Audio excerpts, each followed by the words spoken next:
इस बीच यूक्रेन की जंग ने पूरी दुनिया को साफ ईंधन की तरफ बढ़ने पर मजबूर किया। महंगे पेट्रोल और डीजल ने पूरी दुनिया की अर्थव्यवस्था बिगाड़ कर रख दी है। इसीलिए भारत भी जल्द से जल्द एथेनॉल का इस्तेमाल बढ़ाने के लिए एक बड़ा फैसला लिया, जिसके मुताबिक 1 साल से भी कम वक्त में पूरे देश में पेट्रोल के साथ 20% एथेनॉल को मिलाया जाएगा। पहले 2025 तक ऐसा करने का लक्ष्य रखा गया था, लेकिन अब फैसला किया गया है कि 1 अप्रैल 2023 तक ही इसे लागू कर दिया जाए। एथेनॉल को पेट्रोल में मिलाने से कई फायदे होंगे। प्रदूषण भी कम होगा और महंगे कच्चे तेल पर निर्भरता भी कम होगी।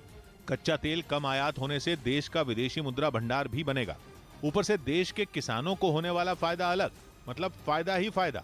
कई साल से सरकार एथेनॉल को पेट्रोल में मिलाने के प्रोजेक्ट पर काम कर रही है। देश के कुछ हिस्सों में ट्रायल भी हो चुका है, लेकिन इस बार तैयारी बड़े पैमाने पर है, ताकि जल्द से जल्द पेट्रोल पर देश की निर्भरता को कुछ हद तक कम किया जा सके।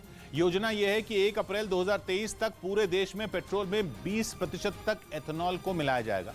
इससे गाड़ियों पर कोई फर्क नहीं पड़ेगा। गाड़ियां जैसे अभी चलती हैं एथेनॉल वाले पेट्रोल से भी वैसे ही चलेंगी, बल्कि फर्क यह होगा कि एथेनॉल वाला जो पेट्रोल होगा उससे प्रदूषण काफी कम होगा। जहरीली गैसें जो पेट्रोल के जलने से निकलती हैं वो काफी कम निकलेंगी। ऊपर से पेट्रोल की कीमत भी कुछ हद तक कम हो जाएगी। सबसे बड़ी बात यह कि देश को कच्चा तेल कुछ कम इंपोर्ट करना पड़ेगा, और इंपोर्ट कम करने से हमारा विदेशी मुद्रा भंडार कम खर्च होगा।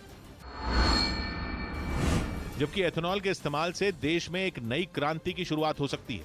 किसानों को सबसे बड़ा फायदा होने का अनुमान है, क्योंकि एथेनॉल असल में एक तरह का अल्कोहल होता है जो गन्ने से बनाया जाता है। हालांकि अब तो कई और फसलों से भी एथेनॉल बनाने का दावा किया जाने लगा है। लक्ष्य यह है कि एथेनॉल का उत्पादन बहुत बड़े पैमाने पर हो, क्योंकि पूरे देश में पेट्रोल में एथेनॉल मिलाने के लिए बहुत ज्यादा एथेनॉल की जरूरत होगी। लेकिन अगर इतने बड़े पैमाने पर एथेनॉल के उत्पादन का लक्ष्य हासिल कर लिया गया तो ये एक बड़ी जीत साबित होगी। उधर यूक्रेन ने एक वीडियो जारी कर दावा किया कि उसकी सेना ने रूसी सेना के एक रेडियो स्टेशन को तबाह कर दिया। यूक्रेन ने यह हमला किस इलाके में किया इसकी जानकारी नहीं दी गई, लेकिन उसकी तरफ से जारी किए गए वीडियो में रूस का एक